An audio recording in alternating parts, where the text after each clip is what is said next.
Bugün burada Borodyanka'dayız. Kaska Anaokulu. Ruslar 24 Şubat'ta Kiev'e doğru gelirken bu yolu kullandılar. Borodyanka, Kostanay, Buça, Kiev'e doğru. Bu okulda kalınca da buraya yerleşmişler. Daha sonra da çıkarken de bazı yerleri kırmışlar, yapmışlar, bilgisayarları çalmışlar, çıkmışlar, gitmişler. Biz bu okulda önce onların kırıp döktüğü bina ve şeyleri tamir ettik. Daha sonra götürdükleri malzemelerin, özellikle mutfak malzemeleri ve bazı çocukların şeyleri, onların hepsine yeni malzemeler aldık buraya.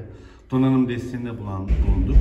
Fakat en son çıkan bir kanuna göre okulların faaliyete geçmesi için sığınak yapılması lazımmış. Bunun her yeri suydu, çamurdu. Biz bunların hepsini temizledik, yerlere yeni çatlar yaptık. Çocuklar bir saldırı olduğu zaman rahatlıkla buraya gelsinler, aileleri gönül rahatlığıyla çocuklarını buraya bıraksınlar diye de.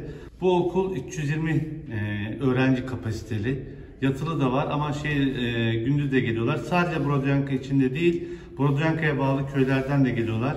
Şu anda Borodyanka'daki köylerdeki bütün anaokulları kapalı. 2 tane anaokulu var merkezde, Borodyanka ilçede. Birisi bu Kaska Anaokulu ve artık bugünden itibaren babalar ve anneler çocuklarını rahatlıkla bu Kaska Anaokulu'na götürebilirler.